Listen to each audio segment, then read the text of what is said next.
dalam kerajaan Tuhan, yaitu kita pribadi yang lebih dekat dengan Tuhan.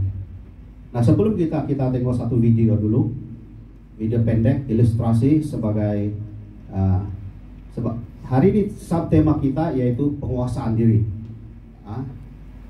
Penguasaan diri. Jadi kita tengok dari satu ilustrasi daripada YouTube.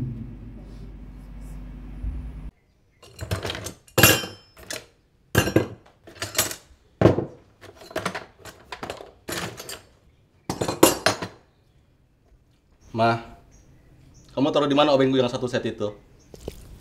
Aku nggak tahu, Pak. Papa cari dulu lah. Gak ada ini. Pasti kamu yang taruh. Kamu taruh di mana? Aku nggak tahu, Pak. Papa udah cari yang bener nggak sih? Apa-apa nggak tahu. Apa-apa nggak tahu. Apa sih yang kamu tahu? Ya, memang aku nggak tahu, Pak. Bilanglah nggak tahu. Aku benar-benar tidak tahu. Dasar istri kurang ajar. Apa-apa nggak tahu. Emang aku nggak tahu, Pak.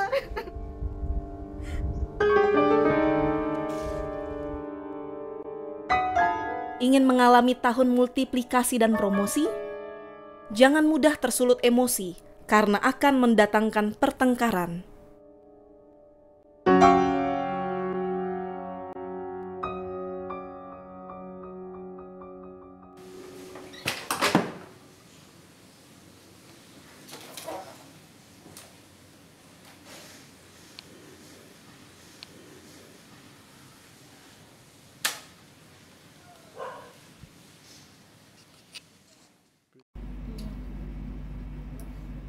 Timotius 4:1-5, begini firman Tuhan sambil kita tunggu di screen. Di hadapan Allah dan Kristus Yesus akan menghakimi orang yang hidup dan yang mati. Aku berpesan dengan sungguh-sungguh kepadamu demi penyataannya dan demi kerajaannya. Beritakanlah firman, sedialah baik atau tidak baik waktunya. Nyatakanlah apa yang salah, tegurlah dan nasihatilah dengan segala kesabaran dan pengajaran. Karena aku datang waktunya. Orang tidak dapat lagi menerima ajaran sehat, tetapi mereka akan mengumpulkan guru-guru menurut kehendaknya untuk memuaskan keinginan telinganya. Mereka akan memalingkan telinganya dari kebenaran dan membukanya bagi dongeng. Tetapi kuasailah dirimu dalam segala hal. Sabarlah menderita, lakukanlah pekerjaan pemberitaan Injil, dan tunaikanlah tugas pelayananmu. Mari kita berdoa dulu. Terima kasih Tuhan, Engkau sudah membuka telinga rohani kami. Engkau sudah membuka sebesar-besarnya mata rohani kami, dan Engkau sudah menabur baja di dalam hati kami Tuhan.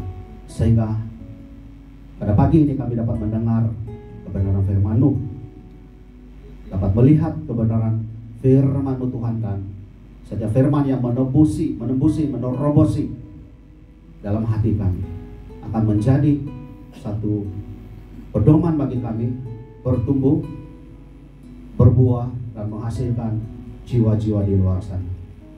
Saya tutup bungkus tempat ini dengan kuasa darah Yesus. Segala kuasa-kuasa iblis yang coba mencuri firman-Mu, hari ini semua saya tolak di dalam nama Tuhan Yesus. Terima kasih Bapa. Terpujilah Engkau, di dalam nama Yesus kami sudah berdoa dan mengucap syukur. Amin.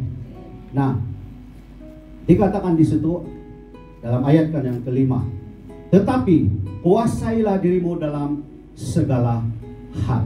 Kuasailah dirimu. Seperti tadi yang kita tengok, kita lihat ilustrasi. Sebenarnya kejadian seperti itu sering kali terjadi dalam keluarga. Kadang-kadang bapak dengan anak, atau anak dengan bapak dengan, atau suami dengan istri, atau istri dengan suami. Nah, kejadian itu seolah-olah sering kali terjadi, dan sebenarnya satu hal perkara yang sangat-sangat kecil sebenarnya. Tetapi apabila kita hilang penguasaan diri, pertengkaran akan berlaku. Dan kalau mungkin ada yang terjadi sebegitu, dan sampai mungkin terjadi bukan pertelingkahan, tapi kadang-kadang mungkin tangan pun sampai. Sebab itu bila penguasaan diri itu hilang, segala-galanya, perkara yang kecil boleh jadi besar. Tapi kalau kita ada kesabaran, perkara yang besar akan jadi kecil. Nah, penguasaan diri. Kenapa saya ambil sebagai subtema hari ini? Untuk kita, supaya kita lebih dekat dengan Tuhan. Nah, penguasaan diri kita tahu, kita punya self control. Kita kontrol kita punya emosi. So, banyak orang, banyak sering kali terjadi. Coba kita lihat di jalan raya. Kita syok-syok memandu, tiba-tiba orang keluar daripada simpang. Jauh-jauh dia tak mau keluar, tahu, dekat-dekat baru dia mau keluar. Apa yang kita lakukan? Nomor 1 horn kan? Tekan brake. Kadang-kadang dia tidak tekan brake tuh, langgar lah. Sebenarnya kenapa kita melakukan sesuatu yang di luar jangkaan? Hilang penguasaan diri. Kadang-kadang saya tengah memandu, ada beberapa amoy-amoy di tepi saya, mereka lagi bising dari saya. Saya tidak tahu siapa. Macam ini lagi tengok. Nasib baik saya buka amoy. Ada aso-aso dengan amoy-amoy.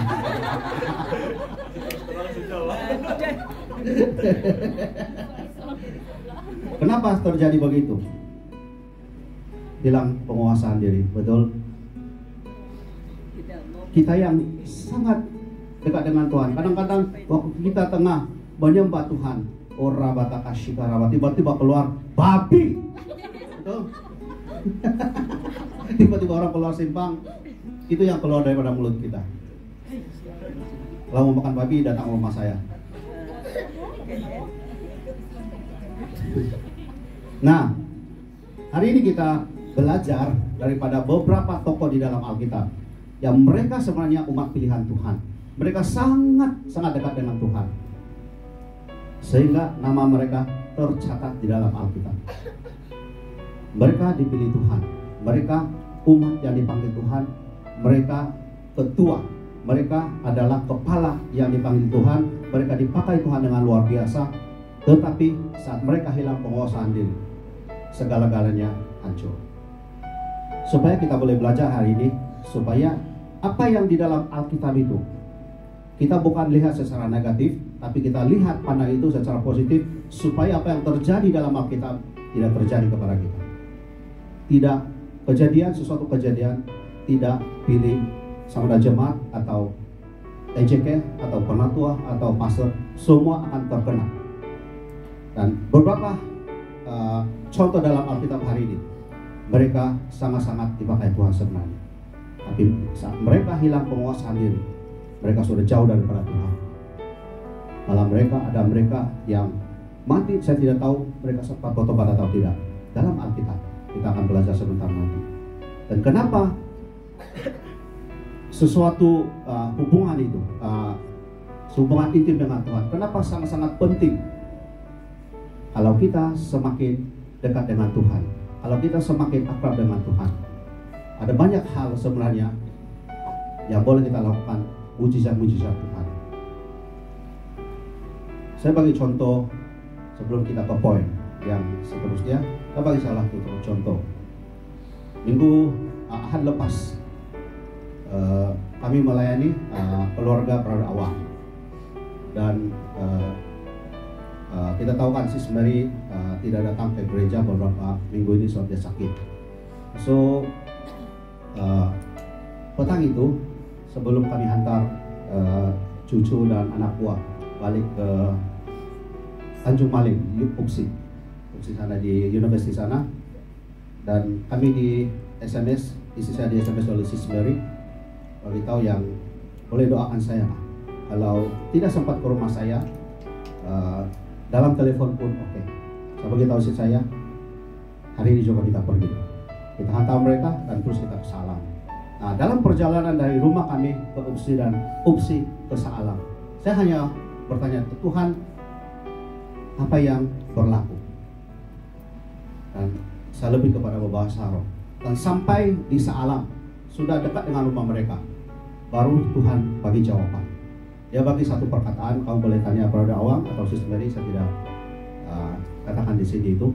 Dia ada di belakang sana, aku boleh tanya dia kalau kamu mau tahu dengan lebih jelas.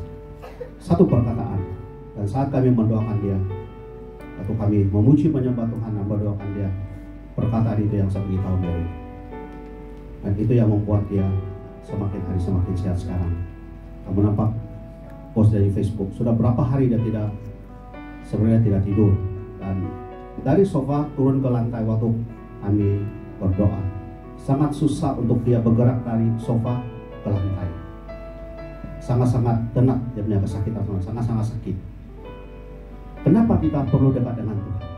Kita boleh dipakai Tuhan, kita boleh dengar suara Tuhan. Kalau saya tidak tahu apa yang terjadi, dan saya tidak perlu tanya mereka, bahwa Tuhan lebih tahu. Dan hanya beberapa kilometer sampai di rumah mereka, Tuhan bagi perkataan itu. Itu pun seperti di dalam Alkitab ini yang kita akan belajar sebentar nanti. Kalau saya tidak pelihara hubungan saya dengan Tuhan, saya akan hancur. Kehancuran itu tidak hanya kepada jemaat-jemaat, tapi kepada hamba-hamba Tuhan seperti dalam Alkitab. Sebab itu kita belajar betul-betul apa yang terjadi dengan beberapa tokoh Alkitab ini, beberapa nama ini, supaya yang terjadi dengan mereka tidak perlu terjadi dengan kita. Tapi itu sebagai satu pengajaran bagi kita. Kita paling beruntung tahu, sebab di Alkitab ada banyak hal yang sudah terjadi, sebenarnya kita tidak perlu alami. Tapi ada banyak di antara kita, ada ramai orang-orang percaya, orang-orang Kristen yang tidak mau melihat kepada kejadian Alkitab, sehingga waktu mereka sendiri terjerumus baru mereka sadar. Syukur kalau mereka boleh sadar. Nah, ini yang kita belajar hari ini. Nah, pertama, orang yang paling kuat. Next, Simpson. Nah, beberapa yang dipakai Tuhan sebagai pengetahuan kita. Kita juga mungkin sudah baca di Alkitab. Simpson adalah seorang yang sangat kuat dan dia ada roh Tuhan. Kalau roh Tuhan bekerja di dalam dia, tidak ada satupun yang boleh mengalahkan. Berapa ramai orang Filistin,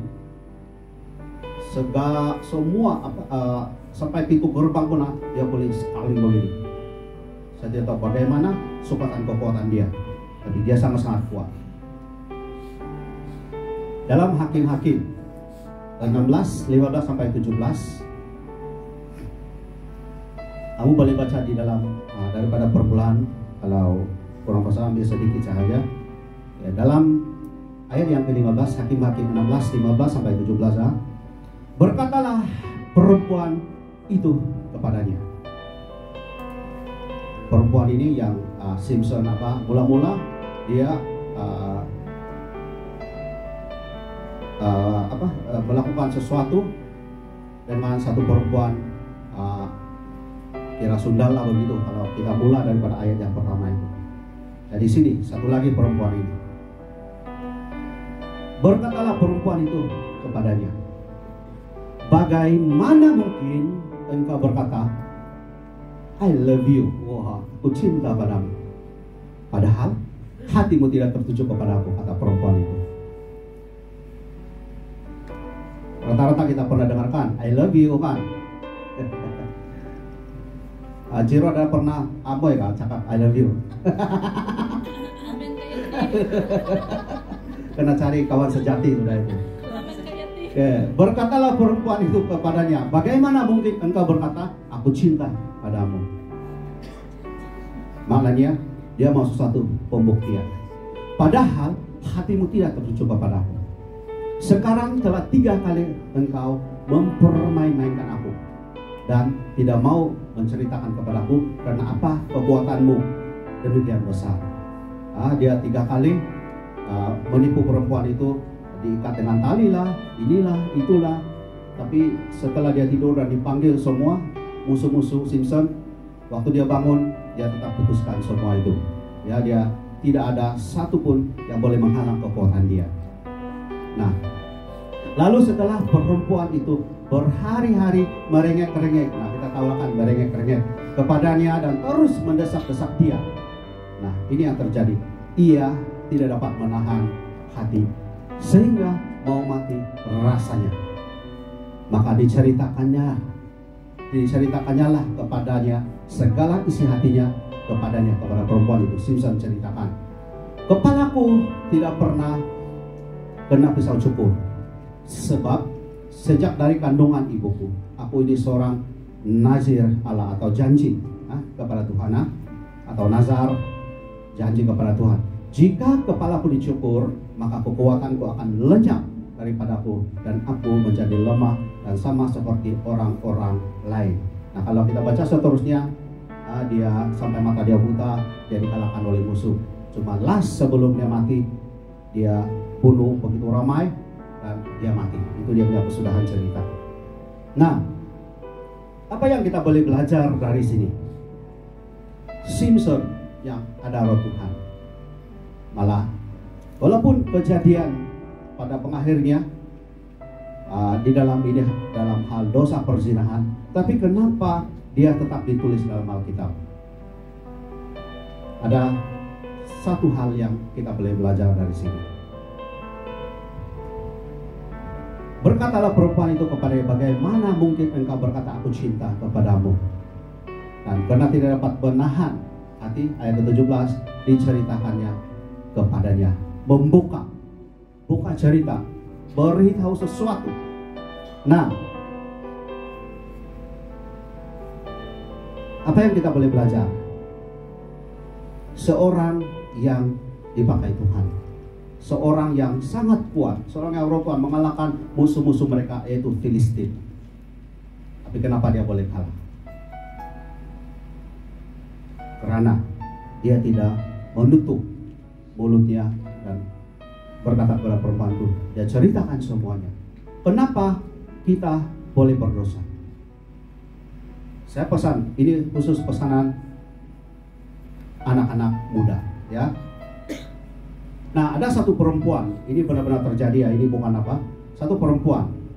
Nah, mula-mula dia ada satu boyfriend. Didengar semua, ini kita punya pelajaran. Nah, kata boyfriend ini, kalau kamu benar-benar cinta padaku, kamu pasti saya tidur dengan kamu. Buktikan yang kamu cinta kepadaku. Nah,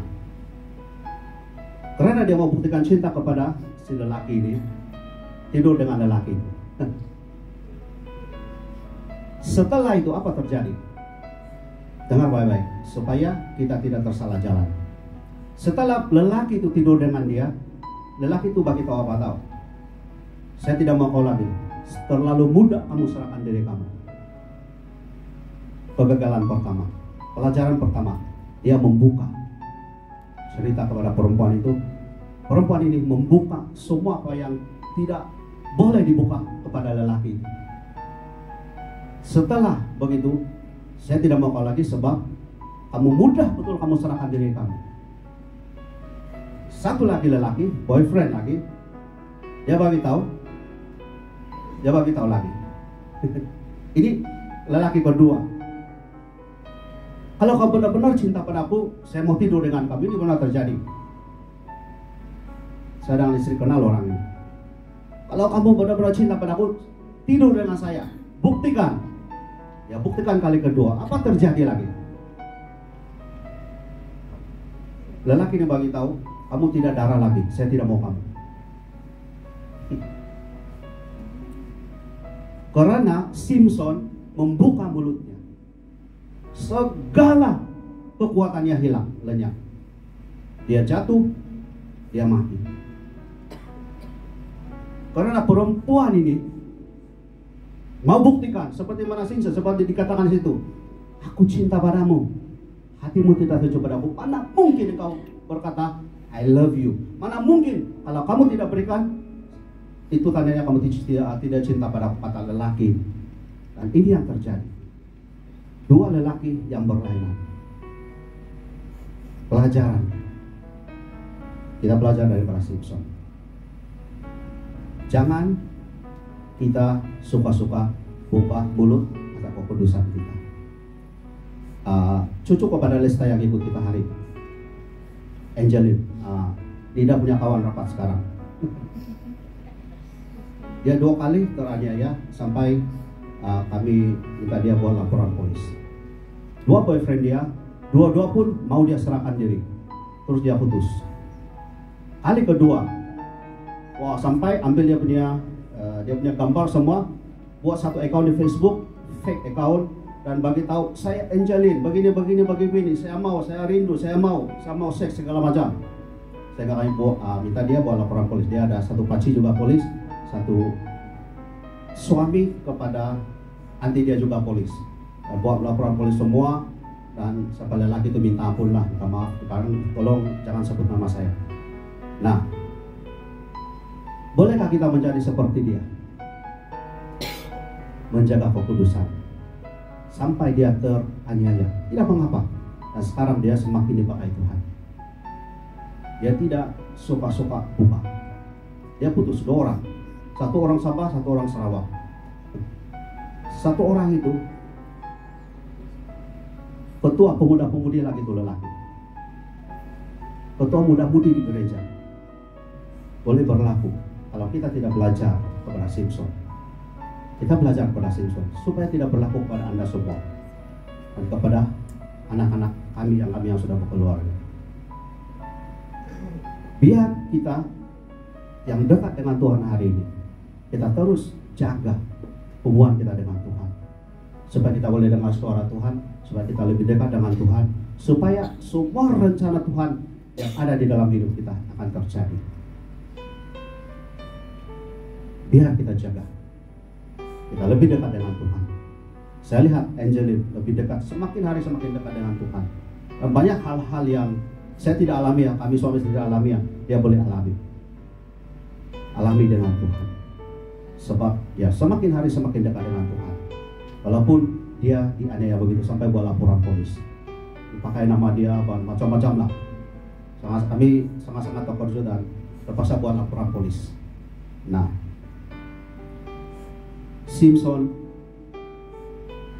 yang dipakai Tuhan, yang sangat dekat dengan Tuhan, dia tidak jaga. Mari kita belajar Simpson supaya kita tidak membuka apa yang tidak perlu dibuka kepada orang lain. Dia membuka mulutnya, cukup dia membuka mulutnya diceritakan, dan hari itu juga orang-orang Filistin mengalahkan dia. Hanya sekali lagi Roh Tuhan bekerja dengan dia, dan ramai yang mati dan dia juga mati. Mari kita belajar daripada Simpson. Yang kedua, kain, bukan kain bandel, tapi saya punya abang ini. Kejadian 4:7-8. Nah, ini mengenai pertengahan mereka tentang persembahan, ya. Cerita begitu. Dan Habel mempersembahkan korban bakaran, dan dia mempersembahkan yang terbaik bagi Tuhan. Nah, begini dalam Kejadian 4:7-8, saya ambil yang terakhir saja, ayat ke-7.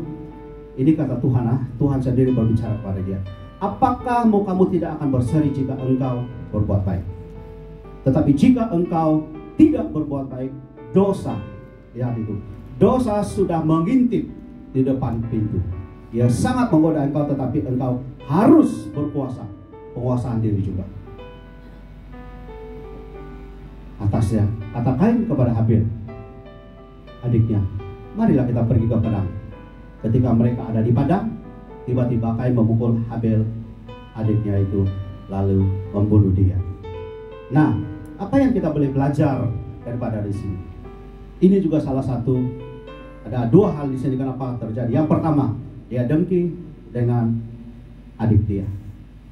Sebab zaman mereka dulu, zaman Taurat dulu, persembahan itu adalah sangat-sangat penting.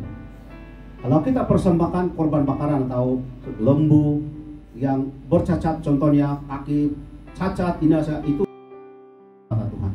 Maknanya Tuhan mau yang terbaik bagi daripada kita, supaya kita dapat persembahkan terbaik. Dan ini yang membuat Kain sangat-sangat dengki dengan adik dia. Dan karena kedengkian itu timbul satu kemarahan. Dan setelah kemarahan itu dia tidak boleh kontrol, dia tidak boleh kuasai, sehingga Tuhan sendiri berkata kepada dia, dosa sudah mengintip, sangat menggoda engkau. Engkau harus berkuasa atasnya. Saat kita hilang penguasaan diri, ada banyak hal yang boleh terjadi. Tahun lepas itu kita digemparkan di Malaysia. Waktu adik-beradik itu bergaduh di dalam berebut tempat duduk di van kan, itu tahun lepas ke tahun ini. Dan waktu balik rumah, kakak dia akan ambil pisau itu dan baling kepada adik dia itu. Cuma terengkan ke mana itu, saya kurang ingat. Dan adik dia mati karena pisau itu. Ini hanya karena berebut tempat duduk. Bila hilang penguasaan diri, boleh jadi pembunuhan. Bila hilang penguasaan diri, segala-gala seperti yang ilustrasi yang tadi kita lihat tadi itu. Dia tidak, kalau dia ada penguasaan diri, dia akan cek baik-baik. Tapi saat karena dia sudah hilang penguasaan diri, istrinya yang tidak tahu apa-apa, itu yang jadi tempias. Karena kita hilang penguasaan diri. Sebenarnya kalau Kain, kalau dia belajar, dia tahu, oh dia adik dia berkenan di mata Tuhan karena dia persembahkan yang terbaik. Baik lagi saya buat yang terbaik untuk Tuhan. Sebenarnya itu yang kita belajar. Lebih baik saya belajar yang terbaik, lebih baik saya ambil yang terbaik, hidup saya akan lebih terbaik, saya ubah hidup saya dengan menjadi lebih baik lagi supaya saya berkenan di mata Tuhan. Tapi kita tidak mau belajar seperti itu. Dan bila orang dipakai Tuhan, macam-macam fitnah kita lakukan. Ini seringkali terjadi. Kenapa? Kita boleh lihat gereja-gereja, karena kamu tengok di YouTube, sebab di Indonesia banyak sekali gereja-gereja besar. Kamu tengok, hamba Tuhan ini cakap ini cakap itu cakap itu. Ada banyak kan kalau kamu dengar di YouTube. Dan mereka ini hamba-hamba Tuhan, sebenarnya mereka sangat-sangat dipilih Tuhan. Mereka sangat besar, mereka sangat kira macam international punya speaker. Tapi kamu lihat itu, sebab karena bila dia dapat, oh ini jemaat dia sudah ribuan orang, saya baru ratusan, dia sudah mulai dengki. Seperti mana ini? Kenapa dia seperti Kain? Kenapa dia tidak belajar? Kalau adik saya bagi yang terbaik, saya belajar untuk bagi yang terbaik, supaya saya bukan ditendang Tuhan, saya bukan di reject Tuhan, tapi saya semakin dekat dengan Tuhan. Begitu juga dengan hamba-hamba Tuhan. Mereka iri hati, oh ini gereja besar, oh ini begini. Dan mereka cakap, oh dia punya ajaran tidak betul, oh dia punya ajaran sesat, oh ini dia punya hamba Tuhan ini makan duit persepuluhan, oh dia punya pastor ini ya suruh mereka bayar persepuluhan supaya tengok dia banyak kereta mewah lah. Ada orang pernah cakap dengan kami, depan dengan kami, bagi tahu kami, Pak Habil, lihat dia punya jam tangan. Lihat tuh Pak Habil, dia bagi tahu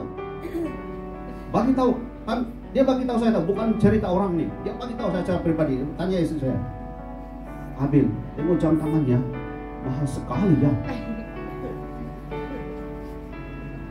Ini bukan saya dengar cerita orang, ini orang sendiri bagi tahu kami.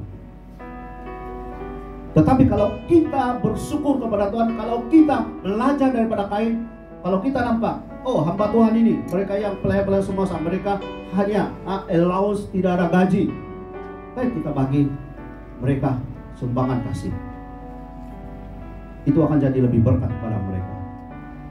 Seperti yang selalu pastor bagi tahu dulu kan, wah makan oke sedikit, wah ini pastor makan apa? Oh ini dia ambil di persembahan gaji, dia makan di Anuja.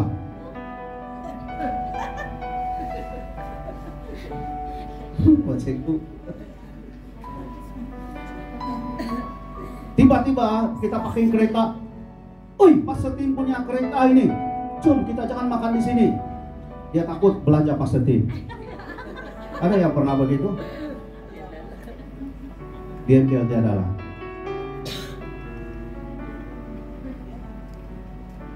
Bukan kita memberkati, tapi kita menjatuhkan mereka, berkata sesuatu yang tidak baik tentang mereka. Ada orang cari kami dan buruk-burukan Pastor Tim. Ini tahun lepas dia jumpa kami di luar itu, makan di McDonald. Dia cakap. Kamu tidak paham Pastor Tim, soalnya dia bukan begini. Saya bagi tahu kan itu orang itu. Dia rela mati untuk orang lain. Kami bagi tahu itu orang. Sebenarnya dia, mungkin kita tidak paham saja dia. Kamu ingat dia marah begitu, kamu tidak tahu di dalam hati dia. Kami backup dia. Bukan mau backup karena mau kasih benar dia, tapi itulah kebenarannya. Dan ramai kita bukan lagi seperti tadi itulah, nampak kereta, oi kita tidak mau sepakan sini, takut belanja. Orang cepat-cepat pakai sana, kita belanja dia. Saya tidak perlu lah, saya masih kerja. Saya buktikan, kami masih kerja. Suami istri belum kerja. Dengki, kedengkian.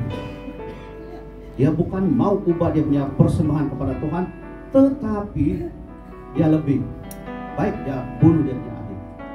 Terus jalan pintas. Tidak ada lagi kan Kain punya nama disebut-sebut. Dia dihalau daripada di situ. Tidak ada lagi.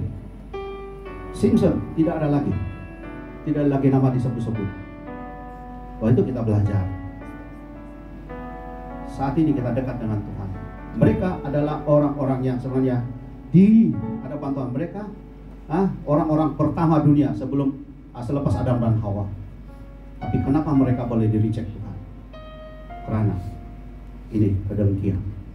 Dan dia berbohong dengan Tuhan. Mana ada saya bunuh adik saya? Kamu baca seterusnya. Tak adalah. Kalau sekarang punya apalah. Dia bohong dan bohong dan bohong. Dan kebohongan lama sama sekali lagi berada megat punya. Di gereja lama dulu tuh. Sampai sekarang sama sekali tuh memang betul. Dia sebelum pimpin pujian penyembahan, saya tahu dia ingat lagi tidak, tapi saya ingat. Dia kata ini dosa, tutup bohong, tutup kebohongan. Saya tak tahu dia ingat lagi tidak. Saya masih ingat sampai sekarang, Pak, itu betul. Hari ini kita berbohong, kita tutup lagi dengan bohong, kita tutup lagi dengan bohong. Sampai kita tidak dapat menutup bohong lagi. Seperti mana, sehingga dia bunuh adiknya. So, belajar daripada Kain, oke? Kita belajar supaya kita menjadi, cari yang terbaik, persembahkan hidup kita pada Tuhan, kita bertobat, kita cari yang jadi yang terbaik, dan Tuhan akan terima kita. Yang ketiga, Musa. Musa juga, kalau kita tahu, sangat kokoh, sangat dipakai Tuhan. Oke? Nah, dalam Bilangan 2 sampai 12, begini firman Tuhan. Pada satu kali, ketika tidak ada air bagi umat itu, mereka di padang gurun, so tidak ada air. Pada suatu kali ketika tidak ada air bagi umat itu atau umat Israel yang Musa bawa keluar daripada perbudakan atau perhambaan di Mesir, membawa tanah perjanjian. Okay? Pada suatu kali ketika tidak ada air bagi umat itu atau umat Israel, berkumpullah mereka mengerumuni Musa dan Harun, dan bertengkarlah bangsa itu dengan Musa. Hanya orang-orang Israel yang dibawa keluar daripada Mesir bertengkar atau bergaduh dengan Musa. Katanya, sekiranya kami mati binasa pada waktu saudara-saudara kami mati binasa di hadapan Tuhan atau di Mesir, maka kamu membawa jemaat Tuhan ke padang gurun ini supaya kami dan ternak kami mati di situ. Kata orang-orang Israel kepada Musa, mengapa kamu memimpin kami keluar dari Mesir untuk membawa kami ke tempat celaka ini? Wah, itu sudah marah itu, tempat celaka ini, yang bukan tempat menabur, tanpa pohon ara, anggur dan delima, bahkan air minum pun tarak. Tidak ada, kata. Nah, seterusnya, maka pergilah Musa dan Harun dari umat itu ke pintu kemah pertemuan, atau mereka berdoa dan sujud di hadapan Tuhan. Kemudian tampaklah pemulihan Tuhan kepada mereka. Tuhan berfirman kepada Musa, dengar ini baik-baik, perhatikan ya. Ambillah tongkatmu dan engkau dan Harun kakakmu harus menyuruh umat itu berkumpul, katakanlah di depan mata mereka kepada bukit batu itu supaya diberi airnya. Demikianlah engkau mengeluarkan air dari bukit batu itu bagi mereka dan memberi minum umat itu serta ternaknya. Lalu Musa mengambil tongkat itu dari hadapan Tuhan seperti yang diperintahkannya kepadanya, atau diperintahkan Tuhan kepada Musa. Ketika Musa dan Harun telah mengumpul jemaah atau orang-orang Israel itu di depan bukit batu itu, berkatalah ia kepada mereka, dengarkanlah kepadaku, hai orang-orang durhaka. Nah, sudah mulai marah ini Musa. Apakah kami harus mengeluarkan air bagimu dari bukit batu ini? Sesudah itu Musa mengangkat tangannya lalu memukul bukit batu itu dengan tongkatnya 2 kali. Maka keluarlah banyak air sehingga umat itu dan ternak mereka dapat minum. Tetapi Tuhan berfirman kepada Musa dan Harun, karena kamu tidak percaya kepadaku dan tidak menghormati kekudusanku di depan mata orang Israel, itulah sebabnya kamu tidak akan membawa jemaah ini masuk ke negeri yang akan kuberikan kepada mereka. Nah, ceritanya Musa membawa jutaan umat Israel daripada Mesir untuk masuk ke tanah perjanjian. Dan sepatutnya kalau dia yang dipanggil Tuhan untuk memimpin, dia yang kepala, sepatutnya dia masuk ke tanah perjanjian. Dan kita tahu hanya 2 orang yang percaya masuk ke tanah perjanjian, yaitu Yosua dan Kaleb. Hanya 2 orang saja. Kenapa? Musa yang jadi kepala sebenarnya. Musa adalah jenderal, dia adalah ketua. Kenapa dia tidak boleh masuk? Sini dikatakan sangat tidak menghormati kekudusanku. Waktu mereka berjumpa dengan Tuhan, kata Tuhan, ambil tongkatmu. Dan sebenarnya Tuhan mau Musa hanya berkata kepada bukit batu itu, bukan memukul bukit batu itu. Tetapi Musa dengan marah, dia sangat marah. Nah, di sini kita boleh belajar orang tokoh-tokoh di dalam Alkitab. Musa yang memang umat pilihan Tuhan, sampai dia dipercayai oleh Tuhan untuk memimpin jutaan orang-orang Israel keluar daripada Mesir untuk masuk ke tanah perjanjian. Tetapi karena ini, disinilah Tuhan berkata, kamu tidak akan membawa mereka. Musa tidak ikut apa yang Tuhan katakan. Nah, apa yang kita boleh belajar di sini? Tuhan berkata kepada Musa, cukup untuk kamu berkata kepada batu itu, tidak untuk memukul. Banyak kali sebenarnya, khususnya kami yang ibu bapak, ada hal-hal yang kadang-kadang kita tidak dapat menahan emosi kita. Kadang-kadang kita tidak boleh menahan kita punya penguasaan diri kita itu hilang. Nah, sebab itu kenapa? Kadang-kadang kita memang perlu merotan. Kalau perlu, kata firman Tuhan dalam Amsal, rotan kalau perlu. Tapi kenapa ada yang sampai menderak, sampai buat laporan polis? Itu karena mereka hilang penguasaan diri. Itu sebabnya. Saat kita hilang penguasaan diri, apa yang kita sedang buat tahu? Sebenarnya sedang berlawanan dengan apa yang kita tahu. Sebenarnya bukan itu yang kita mau, tapi kita melawan apa yang sebenarnya yang baik itu, dan apa yang jahat itu yang keluar. Mari kita belajar daripada kejadian Musa ini. Dia yang sangat dekat dengan Tuhan. Hanya cukup dia dan Harun pergi ke tempat mereka berdoa, dan Tuhan boleh terus berbicara dengan mereka. Tuhan boleh terus berkata dengan mereka, beritahu mereka sesuatu. Begitu dekatnya mereka dengan Tuhan, direct dengan Tuhan lagi itu. Kalau kita sekarang kita doa, saya secara pribadi saya tidak pernah nampak Yesus ada di depan saya. Belum, secara pribadi. Saya lebih kepada suara Tuhan. Saya tidak nampak lagi, tidak pernah lagi. Contohnya ada yang mereka yang sampai mereka melihat satu cahaya lah, inilah itu semua. Saya secara itu tidak lagi.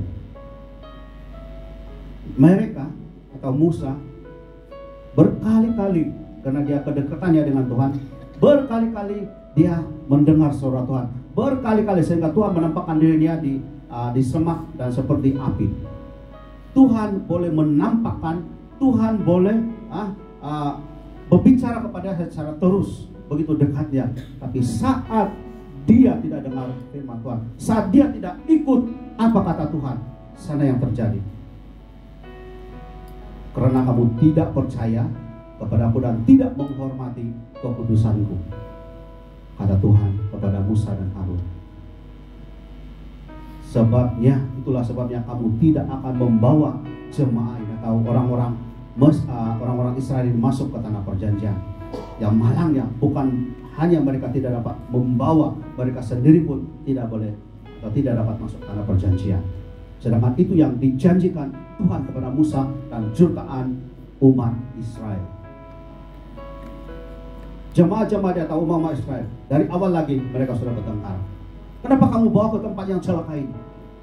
Kenapa kamu tidak biarkan kami mati sahaja seperti mana saudara kami mati di Mesir? Kenapa ini terjadi? Tidak ada ternak, tidak ada minum, kami tidak ada minum. Itu yang mereka katakan pada Musa. Dan Musa juga sudah tidak dapat menahan emosi. Dia hilang penguasaan diri. Walaupun Tuhan kata cukup untuk kamu sekadar bercakap. Tapi dia pukul. Kenapa dia pukul? Karena dia hilang penguasaan diri. Dia juga sendiri berkata, hai orang-orang durhaka.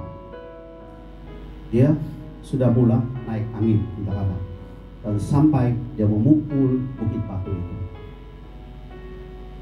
Mungkin dia tidak percaya, kalau cakap saja mana ada keluar air itu. Tapi itu sudah firman Tuhan. Ada banyak hal yang kita tidak percaya, ada banyak hal berkali-kali kita mustahil lah. Tapi Tuhan sudah berkata, kalau itu janji Tuhan, Tuhan mau sembuhkan kamu. Kata, ya Tuhan, aku bersyukur saya sudah disembuhkan. Ini juga saya ajak kepada Sis Mary waktu kami mendoakan hari itu. Ini berada uang ada di sini. Ini juga saya ajarkan kepada Sis Mary. Cakap, terima kasih Tuhan, Engkau sudah sembuhkan saya. Jangan lagi berdoa, Tuhan tolong sembuhkan saya. Itu kamu belum mendapatnya itu. Terima kasih Tuhan, karena Engkau sudah menyembuhkan saya. Terima kasih Tuhan, Engkau sudah bagi saya kawan sejati. Amin. Boleh belajar daripada Musa? Mari kita belajar daripada Musa. Kita masing-masing ada emosi. Ya.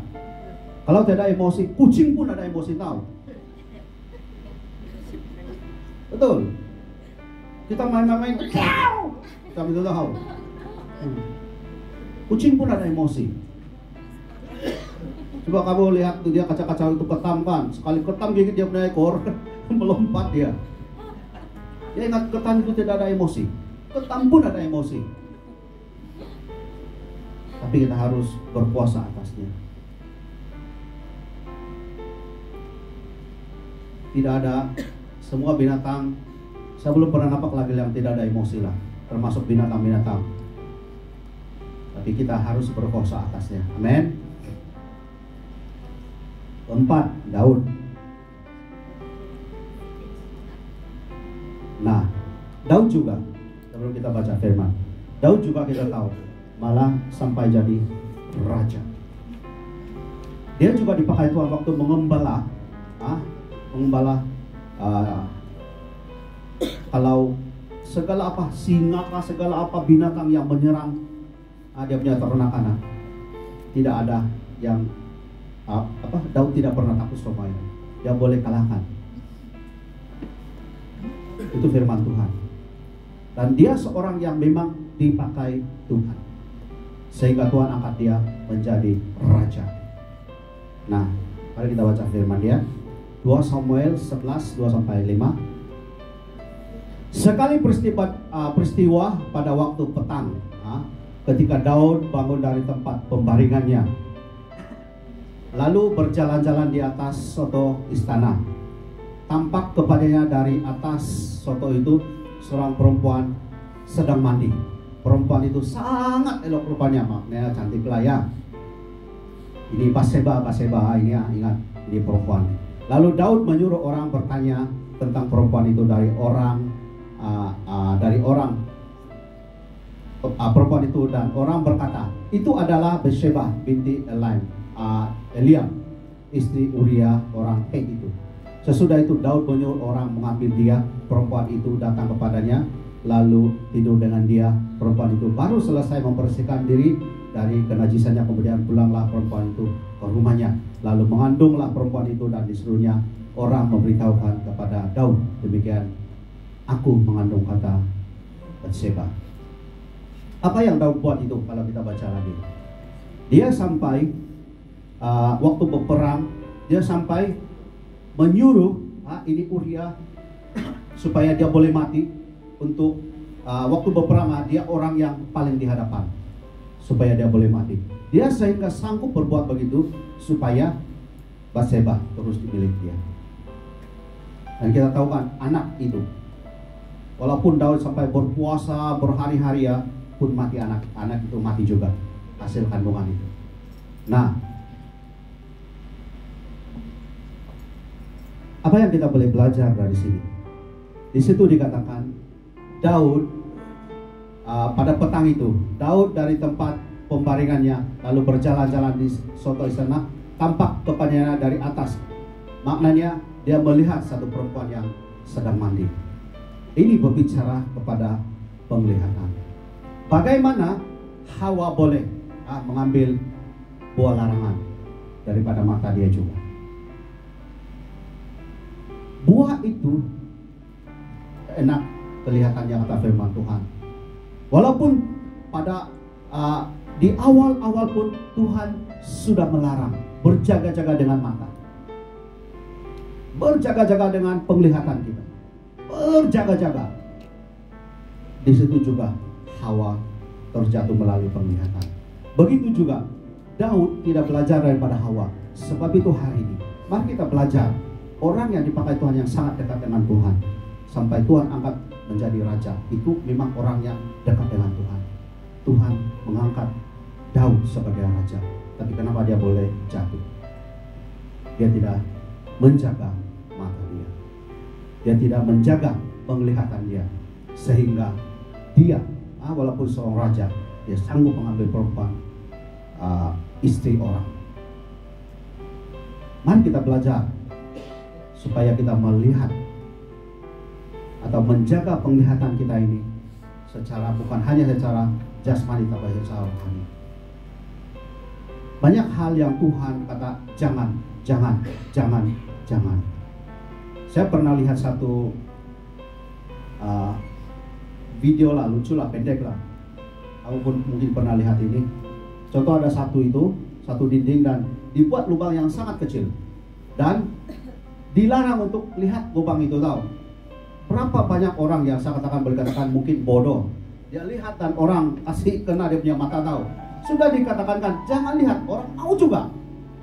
Oh, mungkin pernah lihat ini video lucu ini. Manusia selalu begitu, tahu? Termasuk saya, semua kita. Apa yang dilarang jangan, itu yang dibuat, betul? Sebab itu firman Tuhan kata roh penurut tapi daging lemah. Mana yang dilarang itu yang kita buat. Contoh macam budak-budak masih kecil lagi. Contoh macam anak saya punya jiran, mereka keluarga India, mereka sangat apa dengan kami. Nah, dia punya anak tuh sekarang 2 tahun lebih, mungkin 2 tahun. Nyapu, dia punya bapak sapu, dia ikut sapu. Cakap dengan dia kalau besar belum tentu. Iyalah aneh dia cakap. Kan selalu kalau kita di rumah kita ada pengalaman lah ya, kita sudah keluarga. Waktu kecil lah dia buat tuh, sekali besar suruh cuci pinggan lah, dia punya mata jadi 4.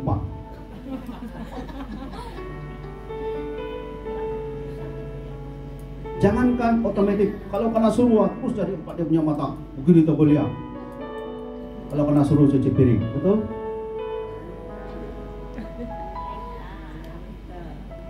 Lalu dia sampai buka dia punya spek lagi. Aku nampak itu piring. Apa yang dilarang itu yang dibuat. Ini manusia. Tapi hari ini kita beruntung, kita ada Daud yang sudah dikatakan di Alkitab, sudah ditulis di Alkitab, supaya jangan kita lakukan apa yang dilarang. Ini tentang penglihatan. Buah larangan daripada Hawa lagi dilarang Tuhan.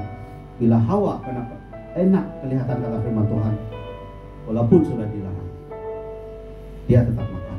Dan itulah permulaan dosa.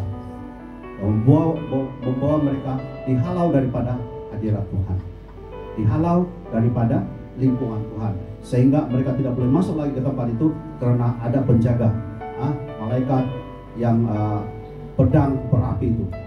Sebab itu kalau kita coba-coba, kalau kita waktu kita berdosa dan kita coba-coba main-main dengan Tuhan, kalau dulu terus mati, bukan main-main. Kita boleh baca dalam Alkitab, malaikat itu menjaga hadirat Tuhan. Sebab itu kalau kita betul-betul hadirat Tuhan di sini ya, kita tidak tahu berapa lagi yang tinggal. Kita masuk saya ini mati terus. Jangan kita main-main dengan hadirat Tuhan. Sebab itu kita yang melayani, kita terus jaga kekudusan. Nah, kita belajar daripada Yesus pula. Sudah mau habis. Satu-satunya pribadi yang berjaya menguasai diri. Satu-satunya pribadi yang tidak pernah gagal dalam penguasaan diri. Kalau kita baca Matius, Markus, Lukas, Yohanes, 4 Injil ini, Yesus tidak pernah gagal dalam penguasaan diri. Dia tidak pernah gagal. Nah, mari saya bacakan Matius 4:1-11. Maka Yesus dibawa oleh Roh ini selepas dia berpuasa 40 hari 40 malam, dan dia sengaja dibawa untuk dicobai. Nah, ini buat pengetahuan kita, ini Yesus yang secara manusia itu, bukan Tuhan, manusia seperti kita, yang lapar, yang dahaga. Nah, ini Yesus secara manusia yang dilahirkan oleh Maria. Maka Yesus dibawa oleh Roh ke padang gurun untuk dicobai iblis. Dan setelah berpuasa 40 hari dan 40 malam, akhirnya laparlah Yesus. Lalu datanglah si pencoba itu dan berkata kepadanya, "Jika engkau anak Allah, perintahkanlah supaya batu-batu ini menjadi roti." Tetapi Yesus berkata, "Ada tertulis, manusia hidup bukan dari roti saja, tetapi dari setiap firman yang keluar dari mulut Allah." Kemudian iblis membawanya ke kota suci dan menempatkan dia di hubungan bait Allah. Lalu berkata kepadanya, "Jika engkau anak Allah," kata iblis, "jatuhkanlah dirimu ke bawah, sebab ada tertulis mengenai engkau, ia akan memerintahkan malaikat-malaikatnya, dan mereka akan menatang atau menyambut engkau dari atas, engkau di atas tangannya, supaya kakimu jangan terantuk kepada batu." Yesus berkata kepadanya atau kepada iblis, Yesus membalas lagi, "Ada pula tertulis, jangan engkau mencobai Tuhan Allahmu." 8. Dan iblis membawanya pula ke atas gunung yang sangat tinggi dan memperlihatkan kepadanya semua kerajaan dunia dengan kemegahannya, dan berkata kepadanya, ayat yang ketiga, lalu datanglah si pencoba itu dan berkata kepadanya atau iblis, "Jika engkau anak Allah, perintahkanlah supaya batu-batu ini menjadi roti." Nah, apa jawab Yesus? Tetapi Yesus menjawab, "Ada tertulis, hidup bukan dari roti saja, tetapi dari setiap firman yang keluar daripada mulut Allah." Nah, apa yang kita boleh belajar di sini ya? Ada masa-masanya kita tercabar. Ada masa-masanya seperti ini. Sebenarnya kalau kita lihat betul-betul, iblis sedang mencabar Yesus. Dan memang benar, kalau Yesus lakukan, batu boleh jadi roti, itu tidak mustahil. Dia boleh lakukan, dia boleh buat sebenarnya. Nah, karena dia berjaya menguasai dirinya, dia tidak berkata, "Kamu ingat, saya tidak boleh jadikan batu jadi roti." Dia boleh naik angin kalau dia tidak penguasa diri. Kalau saya waktu itu saya terus ambil tuh batu-batu besar, kasih jadi roti dan balik kepada si iblis. Itu kalau saya. Syukur bukan saya. Sebenarnya ramai di antara kita di sini macam ini. Saat kita tercabar, emosi yang keluar, hal-hal yang kecil jadi hal-hal yang besar. Tapi Yesus, mari kita belajar daripada Yesus. Dia tidak marah, dia tidak membebel, dia tidak teriak, dia tidak menangis, dia hanya berkata. Tapi Yesus menjawab, ada tertulis, manusia hidup bukan dari roti saja, tapi dari setiap firman yang keluar dari mulut Allah. Sambil dia menutup pintu kepada si iblis, sambil dia berkata satu firman Tuhan, Nah, begitu juga sebenarnya kita perlu belajar. Sambil kita menutup pintu, sambil apa yang kita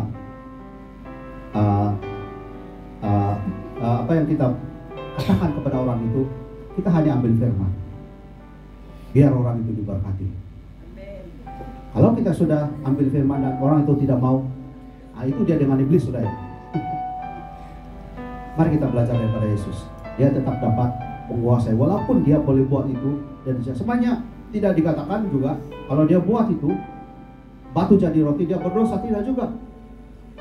Tapi dia mau menjadi contoh teladan bahwa kalaupun dia boleh lakukan sesuatu, kalau itu bukan yang terbaik, dia akan buat yang terbaik. Nah, Yesus percaya dia lulus dalam hal penguasaan diri. Yang kedua, Matius yang seterusnya, lalu berkata iblis lalu berkata kepadanya, jika engkau anak Allah. Ini iblis lagi ya, Raja Cabar lagi. Jika engkau anak Allah. Kita tahu kan Yesus anak Tuhan. Yesus dipilih khusus, dan Roh Tuhan masuk ke dalam rahim Maria, dan dia dilahirkan satu baby, dan Roh Tuhan itu masuk dalam baby itu, yaitu Immanuel, itu Yesus. Nah, jika engkau anak Allah, jatuhkanlah dirimu ke bawah, sebab ada tertulis mengenai engkau, ia akan memerintahkan malaikat-malaikatnya, atau Tuhan akan memerintah, Bapa di surga akan memerintah supaya malaikat sambut Yesus. Malah Yesus tidak akan terhantuk di batu. Apa yang Yesus jawab? Yesus berkata kepadanya, jangan engkau mencobai Tuhan Allah. Dia bukan, oke, sekarang saya terjun, tengok saya tidak akan mati. Yesus tidak pernah berkata begitu. Dia tidak berkata begitu. Dia hanya berkata, janganlah engkau mencobai Tuhan Allah. Ada banyak kali kita tercabar. Bila tercabar, kita akan lakukan seperti mana kalau saya itu, ini juga, kalau saya satu dalam lemah terjun, saya pergi ke tahu lagi, saya terjun, tengok, saya tak mati pun, tengok, saya mau buktikan. Tetapi Yesus tidak perlu buktikan, karena dia memang boleh. Apa perlu dia buktikan? Nah, kadang-kadang juga saat kita ada sesuatu yang kita katakan, tidak perlu kita pembuktian, karena kalau betul-betul lah. Kalau iya katakan ya, kalau tidak katakan tidak, kata firman Tuhan. Kita tidak perlu pembuktian sebenarnya. Ada banyak hal kita mau cari pembuktian, mau bukti ini, bukti itu. Kenapa? Seperti dalam mahkamah, mereka cari lawyer supaya yang bukti-bukti boleh dihapuskan, yang mati boleh hidup, yang hidup boleh mati. Betul. Kadang-kadang memang orang ini terang-terang membunuh, tapi dia boleh jadi dibebaskan, karena lawyer itu sangat luar biasa. Mereka sangat pandai berkata-kata. Tuh, Brother Ronex, Tuan Ronex bagi tahu. Wah, kalau naik mahkamah, kalau jumpa itu siapa dulu? Ini jumpa ini Bobiting, Siola, segala macam ini. Susah kamu jawab kalau mereka yang tanya. Mereka tanya, kamu tidak terpikir pun apa yang mereka tanya kalau kamu jadi saksi. Dia selalu jadi saksi. Ya, pembunuhan lah, kalau ini segala macam. Dia banyak kali turun naik mahkamah untuk jadi saksi. Bukan mudah untuk menjawab mereka, dia bagi tahu. Jadi di dalam mahkamah mereka perlukan pembuktian. Tapi Yesus tidak perlu pembuktian, karena dia memang anak Tuhan. Sebab itu kalau orang dunia tanya, mana ada Tuhan beranak? Itu kan selalu kita dengar. Memang Tuhan tidak beranak, anak tangga. Mana ada anak itu tangga itu beranak? Berapa saya cari di tangga sini tidak ada anak dia pun. Jadi itu dunia. Mereka kata seperti Susi bagi tahu minggu lepas. Mereka kata kita ada 3 Allah. Sebab mereka tidak paham. Nah, itu yang kita perlu tahu firman supaya kita boleh bagi mereka paham. Kalau tidak, kita akan berputar-putar. Ya, betul juga. Ada Tuhan, ada Allah, ada Anak, ada Allah, ada Roh Kudus. 3 ini. Kenapa ada 3 ini? Kita tidak akan paham. Kalau kita paham, kita mudah bagi tahu mereka. Nah, Yesus tidak perlu pembuktian, karena dia memang anak Tuhan. Kita tidak perlu pembuktian. Kalau benar, katakan benar. Kalau ya, katakan ya, kata firman Tuhan. Kalau tidak, katakan tidak. Kita tidak perlu pembuktian. Sebab kalau benar, benar lagi. Dan akhirnya kalau orang tidak percaya pun akhirnya terbukti juga kalau benar itu benar itu. Kalau kita bukan di mahkamah, Yesus yang hakim utama. Dia tahu apa di dalam hati kita. Dia tahu kalau keluar di mulut kita tapi dalam hati kita B. Yesus tahu. Apapun kita berputar balik, kita tahu bagi tahu ini itu semua, tapi Tuhan tahu dalam hati kita. Sebab itu Yesus tidak perlu pembuktian. Dia hanya bagi tahu, jangan engkau mencobai Tuhan Allah. Yang last, ayat seterusnya, ayat 8-10. Dan iblis membawanya pula ke gunung yang sangat tinggi dan memperlihatkan kepadanya semua kerajaan dunia dengan kemegahannya, dan berkata kepadanya, atau iblis berkata kepada Yesus, semua itu akan kuberikan kepadamu jika engkau sujud menyembah aku. Maka berkatalah Yesus kepadanya, enyalah iblis, sebab ada tertulis, engkau harus menyembah Tuhan Allahmu, dia dan hanya kepada dia sajalah engkau berbakti. Ini berbicara tentang seperti Raja Daud, berbicara tentang seperti Hawa, mengenai penglihatan apa yang dilihat. Iblis bawa dia, dan semua ini kerajaan ini saya akan berikan kepadamu kalau kamu sujud menyembahku, kata iblis. Mata dia tidak pernah tertutup, walaupun dia harus mati di kayu salib untuk ambil kunci maut itu. Untuk ambil kunci maut itu, dia perlu mati, disalibkan mati, hari ketiga dia bangkit. Walaupun dia perlu alami itu, dia tidak kisah. Dia sanggup hanya karena dia mengasihi kita. Dan di situ, kalau kita mungkin kita boleh, saya bagi kamu semuanya tahu, bagi ini tahu, bagi ini tahu. Coba kita mungkin akan lalai. Itu diberi gaji yang tinggi. Saya bagi kau jabatan yang tinggi, bagi gaji yang tinggi. Yang penting kau tukar agama. Berapa ramai? Hari itu kami pergi ke satu negeri, melayani satu negeri, dan sangat kuat kepercayaan itu. Saya dengar kawan kami yang pastor itu, ramai yang dia kenal kerja dengan satu-satu jawatan, saya tidak perlu cakap apa, satu-satu jawatan, dan ramai mereka yang tinggalkan di mereka punya istri anak di kampung dan kawin dengan orang di situ, dan mereka tukar agama mereka karena ditawarkan begini. Ini tawaran iblis. Banyak kali kita ditawar, bisa percaya. Hari ini kita sudah belajar daripada Yesus yang tidak pernah gagal di dalam penguasaan.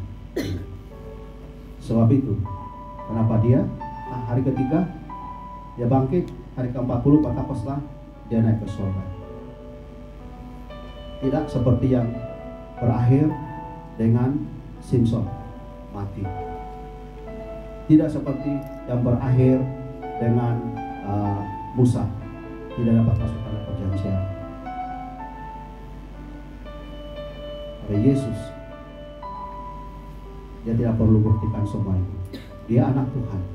Dia tidak perlu dunia ini. Tidak perlu apa yang ditawar oleh iblis. Karena tawaran-tawaran iblis seringkali membutakan mata kita. Berhati-hati. Kadang-kadang, dia handsome, kan? Pertama lah, kalau memang selalu kalau mau cari pasangan hidup, memang pertama tengok yang cantik dulu, kan? Betul. Kedua tengok yang handsome. Tapi tidak tahu sudah kawin bagaimana. Sebab itu jangan tertipu dengan itu. Pesan saya, jangan tertipu dengan itu. Biar orang itu yang benar-benar mengenal Tuhan. Dan saya bagi tahu sini yang muda-mudi, yang perempuan sini sebelah sini nih, kan? Apa yang mau sini? Kalau lelaki tua belum lagi dia mau minta-minta sudah. Seperti mana dua lelaki yang dengan Angelin itu dia tidak mau kamu itu. Seperti mana perempuan yang terjadi yang awal saya cerita itu. Senang betul kamu bagi. Kali kedua, kamu tidak darah lagi. Lelaki itu tidak rugi apa-apa. So biar kita jangan tertipu dengan tawaran iblis. Amin. Biar kita terus belajar daripada Yesus. Kalau tokoh-tokoh lain di Alkitab kegagalan mereka, biar kita belajar daripada kegagalan mereka. Dan saya percaya kita dibangkitkan. Kalau kita mau belajar, rendahkan diri, lihat di dalam Alkitab itu apa yang sudah salah, apa yang sudah silap, yang Tuhan sengaja letak di dalam firman-Nya untuk kita belajar. Mungkin ada orang yang, kenapa ini begini, kenapa ini diletak Alkitab, ini tak bagus tahu, ini tak bagus tahu. Sebenarnya firman ini untuk kita. Jadi kita belajar apa yang di dalam Alkitab itu. Kalau ini tokoh Alkitab ini atau sesuatu orang yang sudah dipilih Tuhan, tapi dia tersilap sesuatu, kita belajar daripada kesilapan itu. Sangat Alkitab sangat-sangat lengkap. Alkitab sangat lengkap. Dari A to Z ada banyak hal kita boleh belajar. Sebab itu semakin kita banyak belajar membaca Alkitab, semakin hidup kita lebih lagi dalam Tuhan, semakin hidup kita lebih naik level lagi. Karena saat kita membaca Alkitab, kita boleh belajar banyak. Aduh, rizkilah kami push dia. 2 tahun sudah belum lagi habis satu Alkitab. Jadi Wahyu dia sudah mau habiskan dari Kejadian lagi. So saya harap ini 1 bulan ini dia boleh habiskan. Sudah separuhkan Wahyu. Sudah tinggal habiskan Alkitab itu. Kenapa saya push dia? Dia boleh kadang-kadang bertanya, kenapa ini macam ini ya? Kenapa ini macam ini? Dia boleh belajar sesuatu. Dalam Alkitab terlalu banyak pengajarannya. Terlalu banyak hal yang kita boleh belajar. Sebab itu kamu tidak rugi kalau kamu baca Alkitab. Itu saja saya punya apa yang saya mau bagi tahu. Kalau kita belajar Alkitab, kita boleh belajar banyak dan kita tidak rugi, kita yang untung. Amin. So mulailah belajar Alkitab, baca Alkitab. Kita boleh belajar memperbaiki diri, memperbaiki hidup kita, mempertingkatkan iman kita. Saya punya panduan selama ini. Kenapa saya boleh dengar suara Tuhan? Oh ini begitu. Adalah Alkitab. Itu saja saya punya panduan. Tidak ada yang lain. Alkitab saya punya panduan. Ada satu ibu kami layani. Dan mungkin dia tidak percaya dengan kami. Dia call dan WhatsApp ini Ibu Debbie Basjir dengan Henny Christianus. Kamu tahu semua itu kan? Dan dia kami tidak tahu tuh, dia call, dia berhubung dengan mereka. Selepas kami dan kami kata ini, dia tidak mau terima lah sebenarnya. Henny Christianus dengan Ibu Debbie, Pastor Debbie Basjir yang famous di Indonesia, yang betul dipakai Tuhan itu, mereka yang dia hubungi. Dan kami tanyalah, sebenarnya dia bagi tahu kami sebenarnya saya ada hubungi mereka. Jadi apa kata mereka? Sebenarnya sama juga dengan apa yang kamu kata. Kenapa? Ini kami punya panduan. Kamu tanya Gilbert Bendongka, Pastor Philip Mantova, kamu tanya siapa saja. Saya tidak pernah takut. Kamu tanya siapa? Ini saya punya panduan. Banyak kali orang minta nasihat dari kami dan tiba-tiba pergi kepada Pastor Tim. Waktu pasti ada di sini lagi. Apa yang saya jawab, apa yang dia jawab sama dengan apa yang kami punya jawaban sama, walaupun kami tidak pernah berhubung. Sebab panduan kami ini. Sebab itu kenapa kita perlu baca ini. Kita punya panduan hidup ada di sini. Dan saya percaya kalau ini jadi pedoman hidup kita, saya sangat yakin percaya keluarga, segala macam kita, semua pribadi, semua kita boleh dipakai Tuhan. Bulan depan lebih dipakai Tuhan, kita punya tema. Saya percaya tahun depan, tahun kita mulai untuk kita dapat melayani Tuhan. Bukan hanya dalam gereja ini, tapi di luar sana ada banyak sebenarnya yang terbuka. Saya percaya kita boleh dipakai Tuhan. Tapi ini kita punya panduan, tiada lain. Setiap khotbah hari Minggu kita dengar di YouTube itu hanya penambahan. Tapi apa yang sangat kita punya dasar ada lain. Ini tidak akan lari. Kamu tanya siapa-siapa pun tidak akan lari. Kecuali kalau dia Jehovah itu ya Jehovah punya lah. Mereka tidak percaya Tritunggal, itu lain. Atau ajaran-ajaran sesat yang lain itu. Itu memang tidak sama di sini. Bahwa itu bukan daripada Tuhan. Kita punya pedoman hidup ini saja. Mari pemain musik. Tuhan ku mau